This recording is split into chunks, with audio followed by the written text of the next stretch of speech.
Welcome to खोलो किताब। आज हम क्लास 7th की वर्कशीट नंबर 28 करेंगे सोशल साइंस की, जो 12 नवंबर को आपको दी गई है। ये वर्कशीट इंग्लिश मीडियम के स्टूडेंट्स के लिए है। अगर आप हिंदी मीडियम के स्टूडेंट हैं तो यहाँ आपको एक लिंक दिख रहा होगा जिस पे आप क्लिक करके हिंदी में इस वर्कशीट को सॉल्व होते हुए देख सकते हैं, समझ सकते हैं। अगर आप चैनल पे नए हैं तो इसको सब्सक्राइब कर दें और वीडियो पसंद आने पे लाइक, कमेंट और शेयर करना ना भूलें। चलिए देखते हैं। सबसे पहले स्टूडेंट यहाँ अपना नाम लिखेंगे, यहाँ क्लास टीचर का नेम हो जाएगा। तो इस वर्कशीट में हम पढ़ेंगे how the state governments work, कैसे स्टेट गवर्नमेंट काम करती है। तो हमने अभी पढ़ाई है कि 3 लेवल होती हैं गवर्नमेंट के। कौन कौन से? लोकल लेवल, स्टेट लेवल और सबसे टॉप पे सेंट्रल लेवल। मोस्टली काम लोकल लेवल देखता है, जिसमें आपके रोड की साफ़ सफाई वगैरह होती है। फिर उससे ऊपर वाले जो काम देखते हैं स्टेट वाले, मतलब जो स्टेट के रोड का रख रखाव वगैरह है, वो सब स्टेट लेवल पे जो गवर्नमेंट होती है वो देखती है। और फिर उसके ऊपर होती है सेंट्रल लेवल, वो ज़्यादा कॉम्प्लेक्स जो लेवल की गवर्नमेंट जो डिसीजन लेती है, जैसे सेना से रिलेटेड आपको सिक्योरिटी प्रोवाइड कराना, लॉ एंड ऑर्डर मेंटेन करना, वो सब काम होते हैं सेंट्रल गवर्नमेंट के लेवल के। Our country India is a union of states, हमारी कंट्री है इंडिया जो यूनियन ऑफ स्टेट्स है, काफ़ी सारे स्टेट से मिलके बनी है। It has 28 states and 8 union territories. पहले 29 स्टेट्स होते थे, जो अब 28 हो गए हैं। कैसे हो गए हैं? पहले 29 होते थे। 29 स्टेट बना था तेलंगाना, बट जो जम्मू कश्मीर स्टेट था उसका जब आर्टिकल 370 हटाया तो उसके बाद वो यूनियन टेरिटरी बना दिया गवर्नमेंट ऑफ इंडिया ने, सेंट्रल गवर्नमेंट ने तरीके से। और उसके बाद जो यूटी बनाया तो यूनियन टेरिटरी बढ़ गए, एक यूनियन टेरिटरी बढ़ गया। और उसके बाद दमन एंड दीव और दादरा एंड नगर हवेली, 2 अलग अलग यूनियन टेरिटरीज होती थी, वो भी मर्ज होके एक बन गई हैं। तो इसलिए अभी 28 स्टेट और 8 यूनियन टेरिटरीज है। These state and union territories are again divided into district and other area to run the government smoothly. ये स्टेट और यूनियन टेरिटरीज हैं, वो और छोटे छोटे हिस्सों में डिवाइड की हैं, सब डिवाइड की हुई हैं, जिनको हम डिस्ट्रिक्ट बोलते हैं, जिससे गवर्नमेंट और आसानी से चले, क्योंकि उसका देख रखाव करना या लॉ एंड ऑर्डर बना के रखना आसान हो जाता है थोड़ा सा। Every state in the India has a legislative assembly, हर इंडियन स्टेट में लेजिस्लेटिव असेंबली बोलते हैं, जिसमें विधान सभा बोलते हैं। Members of the legislative assembly are called MLA, जो उसके मेंबर होते हैं उनको हम बोलते हैं MLA. Each state is divided into different area और कंस्टिट्यूंसी, हर स्टेट अलग अलग एरिया और या कंस्टिट्यूंसी में डिवाइड होता है। From each constituency the people elected 1 representative through universal adult franchise who then become a member of the legislative assembly. हर कंस्टिट्यूंसी से एक पीपल इलेक्ट करते हैं एक रिप्रेजेंटेटिव को, किसके थ्रू? यूनिवर्सल एडल्ट फ्रेंचाइजी, मतलब जो 18 साल से ऊपर लीगलाइज वोट होते हैं, वो वोटिंग होती है, उसमें जिसको सबसे ज़्यादा वोट मिलती है वो बनता है मेंबर ऑफ लेजिस्लेटिव असेंबली या MLA.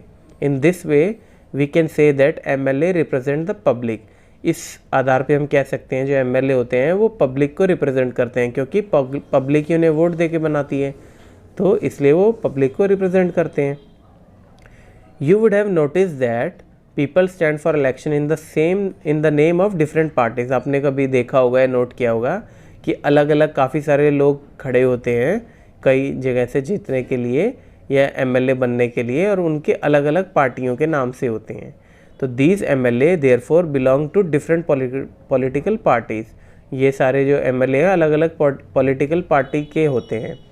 The political party whose MLA win in more than half of the constituency is considered to be in the majority or in the state। जो पॉलिटिकल पार्टी के MLA हैं वो आधी से ज़्यादा सीटों पे कुल मिलाकर जीत जाएंगे, उनको क्या बोलेंगे कि उनकी मेजॉरिटी है। सपोज दिल्ली में जैसे 70 हैं सीटें विधानसभा की, तो उसमें से अगर 35 से ज़्यादा नहीं, कम से कम 36 जिसके पास एमएलए हैं, तो ये बोल देंगे उनकी मेजॉरिटी है, उनका बहुमत है। The political party with a majority is called the ruling party. वो पॉलिटिकल पार्टी जिसके पास मेजॉरिटी है उसको बोल देते हैं ruling party. And all other are called the opposition, और बाकियों को बोल देंगे अपोजिशन। रूलिंग पार्टी को हिंदी में बोलेंगे पक्ष या सरकार, और अपोजिशन को बोल देंगे विपक्ष। After the election the MLA belong to the ruling party elected their leader. ये भी पढ़ते हैं नेक्स्ट उसमें, ये देखिए after the election the MLA belong to the ruling party elected their leaders who became the chief minister. जब election हो गया, जो रूलिंग पार्टी होती है, जो जीत जाती है, जिसके पास बहुमत होता है आधे से ज़्यादा का, वो MLA अपना एक लीडर चुनते हैं जो आगे चल के जो बनता है चीफ मिनिस्टर या मुख्यमंत्री। The chief minister then selected others people as minister. उनमें से फिर चीफ मिनिस्टर जो अलग अलग डिपार्टमेंट होते हैं उनके लिए मिनिस्टर चूज़ करता है। After the election it is the governor of the state who appoints the chief minister and the other minister. ये सारी चीज़ें फाइनल हो जाती है, तब गवर्नर शपथ दिलाता है चीफ मिनिस्टर को और मिनिस्टरों को। The chief minister and other minister have the responsibility of running various government departments और द मिनिस्ट्रीज। चीफ मिनिस्टर और बाकी जो मिनिस्टर चूज़ करते हैं वो उसकी जिम्मेदारी होती है बाकी गवर्नमेंट के जो डिपार्टमेंट है वो अच्छे से चले और कोई उनमें दिक्कत ना आए। दे हैव सेपरेट ऑफिस, सबके अलग अलग ऑफिस होते हैं। जैसे एजुकेशन डिपार्टमेंट का मिनिस्टर अलग होगा, हेल्थ डिपार्टमेंट का अलग होगा, एनवायरनमेंट डिपार्टमेंट का अलग होगा, ट्रांसपोर्टेशन मिनिस्टर अलग होगा, etcetera. Sometime one party does not get a clear majority. In that case, many parties come together to form a government. अगर सपोज करो किसी पार्टी के पास मेजॉरिटी नहीं आई है, मतलब उसके पास आधी से ज़्यादा सीटें नहीं आई हैं, तो दो या दो से ज़्यादा पार्टियां मिलके भी पूर्ण बहुमत मिलके भी सरकार बना सकती हैं। बस उनके पास बहुमत पूरा होना चाहिए, आधे से ज़्यादा उनके विधायक होने चाहिए। When two or more parties together form a government, such a government is called coalition. जब दो या दो से ज़्यादा पार्टियां मिलकर सरकार बनाती हैं, अपना बहुमत शो करती हैं, तो उस गवर्नमेंट को क्या बोलते हैं? कोएलेशन या मिलीजुली सरकार। अब ये देखिए एक एक्टिविटी दी गई है, the result of a state assembly election is given below, answer based on the result. अब ये कुछ रिजल्ट दिया है किसी स्टेट इलेक्शन असेंबली इलेक्शन का, उसके बेसिस पे हमें ये आंसर देने हैं। तो यहाँ पॉलिटिकल पार्टी हैं, कुछ इमेजनरी नेम है, किसी भी इससे मिलता जुलता नेम हो सकता है बट सेम नहीं है। और यहाँ नंबर ऑफ़ इलेक्टेड मेंबर्स हैं कि जो सीटें जीते हैं। जैसे एक पार्टी है लोक अधिकार पार्टी, उसको 43 सीटें मिली हैं 43। जनता कल्याण दल, इसको मिली है 16। अदर जो पार्टीज़ हैं उनको 3 मिली हैं, और इंडिपेंडेंट जो हैं जो किसी पार्टी से बिलोंग नहीं करते उनको 6 सीटें मिली हैं। तो total of assembly constituency seat कितनी होगी? 68। इन सबको जोड़ोगे तो आप देखोगे 68 हैं। ये देखिए एक बार 43 और 10 53 और 6 59 और 9 68, ये कंफर्म भी हो गई 68 हैं। अब उसके बाद क्वेश्चन आंसर देखो, state which party will form the government and why. तो इनमें से देखो कौन सी पार्टी गवर्नमेंट बनाएगी और क्यों। अब देखो गवर्नमेंट बनाने के लिए क्या हमने क्राइटेरिया बताया था कि पूर्ण बहुमत होना चाहिए, मेजॉरिटी होनी चाहिए। मेजॉरिटी कैसे? मिनिमम हाफ से ज़्यादा होने चाहिए कुछ, जैसे इसका हाफ हो गया 34, यानी 35 या उससे ज़्यादा मेंबर जिसके होंगे वही पार्टी बना पाएगा। तो इसमें लोक अधिकार पार्टी है तो उसी के पास 43 हैं, उसी के पास ज़्यादा हैं तो वो सरकार बना लेगी। और क्यों? क्योंकि उसके पास मेजॉरिटी है। तो ये लिखेंगे Lok Adhikar party because this party gets a clear majority. फिर बी क्या है? Which parties will be called opposition and why. किस पार्टी को हम अपोजिशन बोलेंगे और क्यों? अपोजिशन कौन सी होती है? जो पार्टी आपकी मेजॉरिटी में गवर्नमेंट बना लेती है उसके बाद जो भी बची पार्टियां होती हैं उनको हम अपोजिशन बोलते हैं। तो यहाँ कौन कौन सी पार्टी हैं? जनता कल्याण दल, अदर पार्टीज़ और इंडिपेंडेंट। तो Janata Kalyan Dal, other parties and independents because these party are other than ruling party. ये रूलिंग पार्टी से अदर हो गई इसलिए। फिर सी क्या है? From which party the chief minister and the another minister will be formed. तो ये भी हमने पढ़ा था, जिसकी मेजॉरिटी बनती है उसके जो MLA है वो अपना नेता चुनते हैं और वही आगे जाके CM बनता है। और फिर CM कौन होता है? CM ही चुनता है अपने बाकी मिनिस्टरों को, और इन दोनों को फिर शपथ दिलाते हैं गवर्नर। तो ये सब क्लियर हो गया होगा। तो किस पार्टी के चीफ मिनिस्टर और मिनिस्टर बनते हैं? जो रूलिंग पार्टी होती है।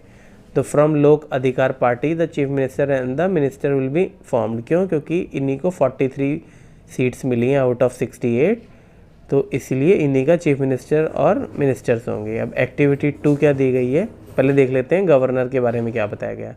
The head of the state is the governor. जो स्टेट का हेड होता है उसको बोलते हैं गवर्नर। शी या he is appointed by the central government to ensure that the state government works within the rule and regulation of the constitution. वो इसलिए अपॉइंट करते हैं, गवर्नर को इसलिए अपॉइंट करते हैं, कौन अपॉइंट करता है? सेंट्रल गवर्नमेंट करती हैं, वो इंश्योर करने के लिए कि स्टेट गवर्नमेंट है वो रूल और रेगुलेशन के विदिन ही काम कर रहे हैं, कोई गलत चीज़ नहीं कर रहे। अगर कोई गलत करेंगे तो गवर्नर के पास पावर होती है, जो उनके लॉ या नया लॉ या वो बनाएंगे उसको वो कैंसिल कर सकते हैं। अब क्या activity 2, find name of some political parties. अब आपको कुछ पॉलिटिकल पार्टियों के नाम पता करने हैं, तो यहाँ मैं बता देता हूँ सिंबल के साथ। कुछ नेशनल पॉलिटिकल पार्टीज़ कौन सी हैं, जैसे भारतीय जनता पार्टी बीजेपी, ये सिंबल्स हैं उनका लोटस। फिर है हाथ का सिंबल है इंडियन नेशनल कांग्रेस INC जिसे बोलते हैं। फिर हाथी वाले जी हैं मायावती जी, इनके लीडर हैं Bahujan Samajwadi party, Bahujan Samaj party BSP जिसको बोलते हैं। फिर है NCP national Congress party NCP, ये है communist party of India CPI जिसे बोलते हैं। फिर एक है CPIM मार्क्सिस्ट बोलते हैं, communist party of India Marxist. Indian all India Trinamool Congress TMC जिसको बोलते हैं। और फिर जैसे आम आदमी पार्टी वगैरह भी हैं, वो भी आप इसमें लिख सकते हैं। अब आंसर द फॉलोइंग क्वेश्चन है, लास्ट में देख लेते हैं, 2 क्वेश्चन है। Number 1, who is MLA of your area. आपके एरिया के MLA कौन है? MLA कौन होता है ये आपको पता ही है, जो चुना जाता है आपके यहाँ से कंस्टिट्यूंसी से। मेंबर ऑफ लेजिस्लेटिव असेंबली जिसको बोलते हैं फुल फॉर्म MLA को। तो आपके यहाँ कौन से है? दिल्ली से ही सब हैं, तो ये दिल्ली के टोटल 70 हैं सीट्स। इसमें से आप अपनी सीट का, जैसे मान लो आप मादीपुर सीट से हो तो यहाँ से गिरीश सोनी जीते हैं, रोहिणी के हो तो विजेंद्र गुप्ता जीते हैं, ओखला से हो तो अमनतुल्ला खान जीते हैं। ऐसे ये कंस्टिट्यूंसी दी गई हैं और यहाँ कैंडिडेट दिए गए हैं। 60 यहाँ पे हैं और बाकी के 10 यहाँ पे हैं। अगर जैसे आप करावल नगर से हैं तो मोहन सिंह बिष्ट जीते हैं, मुस्तफ़ाबाद से हैं तो हाजी यूनिस जीते हैं, ऐसे शादरा से तो रामनिवास गोयल जीते हैं। तो आपके MLA की लिस्ट मैंने दे दी है, आप यहाँ से देख सकते हैं। सेकंड क्वेश्चन क्या है? Use the term constituency and represent to explain who an MLA is and how is the person elected. आपको कंस्टिट्यूंसी और रिप्रेजेंट से टर्म से ले यूज़ करके एक्सप्लेन करना है कि MLA कौन होता है और वो पर्सन कैसे इलेक्टेड होता है। तो हमें पता है MLA कौन होता है, जो कंस्टिट्यूंसी होती है, एरिया जो डिवाइडेड होते हैं स्टेट के अंदर, वहाँ होते हैं MLA। वहाँ से चुनाव होता है, वहाँ से चुनाव के टाइम जो जीतता है वो रिप्रेजेंट करते हैं पीपल्स को, इसीलिए उसको MLA भी बोलते हैं। तो यही सारी चीज़ें हमें लिखना है। Every state in India has a legislative assembly. Members, her state जो इंडिया के हैं उसके पास होती है लेजिस्लेटिव असेंबली, विधानसभा जिसे बोलते हैं। Members of the legislative assembly are called MLA। तो जो मेंबर्स होते हैं उस लेजिस्लेटिव असेंबली के, उसको बोलते हैं MLA। Each state is divided into different area of constituencies. हर जो स्टेट है वो डिफरेंट एरियाज, छोटे छोटे एरिया में डिवाइड होता है, जिसको हम बोलते हैं constituency. For each constituency the people elected one representative through universal adult franchise who then became an MLA। हर कंस्टिट्यूंसी से जो पीपल इलेक्ट करते हैं एक रिप्रेजेंटेटिव को जो खड़ा होता है, उनको वोटिंग होती है थ्रू यूनिवर्सल एडल्ट फ्रेंचाइज, मतलब जो 18 साल से ऊपर लीगलाइज्ड वोट होती हैं, जिसके पास वोटर ID कार्ड होता है, वो वोट देते हैं और वो अपने MLA को चुनते हैं, जिसको हम बोलते हैं रिप्रेजेंटेटिव को चुनते हैं, जो बनता है MLA। इसीलिए उसको पीपल रिप्रेजेंटेटिव भी बोलते हैं MLA को। इसी के साथ हमारी ये वर्कशीट आज की कंप्लीट हुई। मिलते हैं नेक्स्ट वीडियो में नेक्स्ट वर्कशीट के साथ। Don't forget to like, comment, share and subscribe the channel. Thank you.